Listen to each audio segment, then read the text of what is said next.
Welcome to this explainer. Today, we're diving into what might literally be one of the most profound philosophical and psychological interventions in all of human history. We are unpacking the opening of the Bhagavad Gita. But listen, we aren't just looking at this as some piece of ancient history. We are analyzing exactly how this timeless wisdom diagnoses our very modern emotional paralysis. If you've ever felt completely stuck, just overwhelmed by impossible choices, or totally paralyzed by anxiety, well, the framework we're about to explore is going to be incredibly illuminating. Picture this. We're dropping right into the incredibly high stakes of the narrative. Arjuna, who is literally one of the greatest warriors of his entire era, is standing right in the middle of the battlefield of Kurukshetra. The war horns are blowing, the massive armies are ready to clash. But Arjuna, he's experiencing a catastrophic emotional breakdown. He looks across the battlefield and says, "I cannot dye my hands in the blood of my own." My mind is bewildered. His bow slips from his hand. He's trembling. And this moment perfectly mirrors the crippling anxiety we all feel when we're faced with heavy, life-altering choices, where every single option just seems to lead to pain. So let's get into part 1, paralysis on the battlefield. Let's unpack the root of this total freeze response. On the surface, Arjuna's worldly logic makes a ton of sense, right? He's terrified of killing his family members and his revered teachers, like his grandfather Bhishma. He's anticipating the complete destruction of his family lineage and a total societal collapse. He even goes as far as declaring he'd rather drop his weapons and live as a beggar, just collecting alms than fight such a bloody, destructive war. But Krishna quickly shatters this illusion. He essentially reminds Arjuna, hey, these so-called loved ones are the exact same people who stood by completely silent years ago during the horrific disrobing of your wife Draupadi. Krishna absolutely cuts through the sentimentality here, pointing out that Arjuna is treating mortal enemies as family and completely losing sight of immediate reality. Krishna looks at this and directly diagnoses Arjuna's core problem, incomplete knowledge. He describes this kind of half-knowledge as an incredibly dangerous double-edged sword. It cuts both the one who wields it and the one who receives it.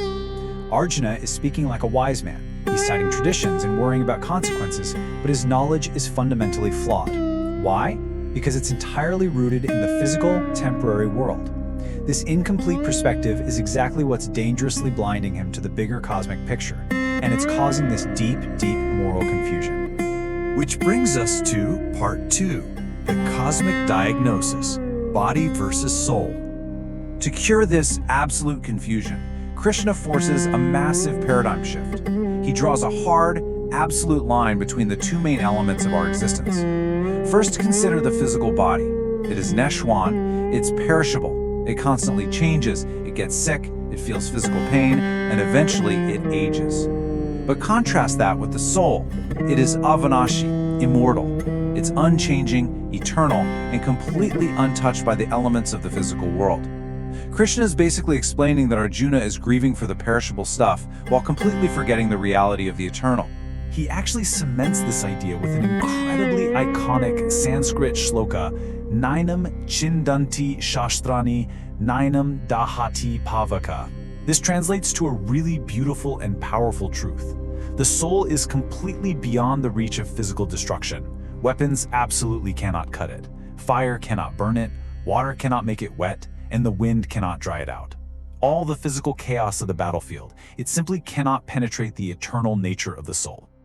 And there's this brilliant analogy used right there on the battlefield. Think of a chariot.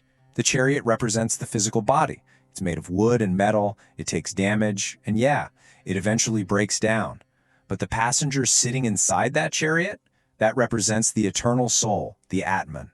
If the chariot gets destroyed in battle, it doesn't mean you've destroyed the eternal passenger sitting inside. They are two entirely distinct things.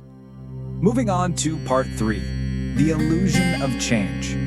So, if the soul is immortal, why do we suffer so much over mortality? Well, Krishna points out something incredibly obvious, but so profound. Our bodies are constantly dying and transforming anyway. Think about it. At 0 years, you have an infant body. By 25, you have a youth's body. By 75, an old body. That infant body is already gone. The child's body is dead and gone. We survive these little mini-deaths of our physical form every single day. So Krishna asks, why fear the final physical transition when our bodies have been in a constant state of decay and replacement since the literal moment we were born? He reinforces this reality with an analogy that is so relatable, it's echoed through centuries. Vasamsi janani yata vahyaya. Just as you would casually take off your old, worn-out clothes and put on fresh new ones, dying is simply the soul taking off an old, worn-out physical body and putting on a fresh new one. There's no actual end here. It's really just a change of wardrobe for the eternal soul. When you think about it that way, death isn't some terrifying final end. Birth and death are really just two doors facing each other. It's just stepping out of one door, leaving that broken physical body behind, and immediately entering another door to begin a completely new journey in a brand new form. That takes us to part 4, the mischievous charioteer. Okay, so if the soul is completely untouched by pain, weapons, and death, and the body is just temporary clothing, who exactly is suffering all this anxiety? Well, Krishna reveals the true culprit. It's the mind. The mind is this invisible but overwhelmingly powerful organ of the physical body. Think of it as a very mischievous charioteer. Much like how our minds today constantly trick us into endless doom scrolling or spiraling anxiety, it distracts us, it tricks our senses and creates this massive illusion of absolute control and an inflated ego. And here is exactly how we trap ourselves, even today. First, the mind totally intoxicates us with ego. It makes us think, I am the doer, I am the absolute center of the universe. Second, this ego creates the illusion that we actually have total control over our lives and the outcomes of all our actions. Third, because we think we're in control, we falsely attach our eternal identity to physical wins, temporary losses, or social insults. And finally, when reality inevitably hits and things break or fail, we experience devastating sorrow. Which leads us to the ultimate solution in Part 5, Rise and Fight, the Path of Duty.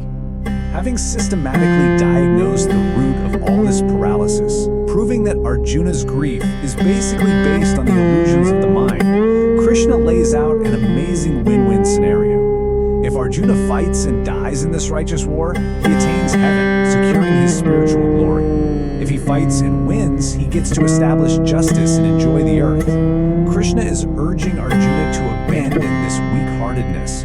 Running away is literally the only true loss here, because abandoning your core duty leads to a loss of honor.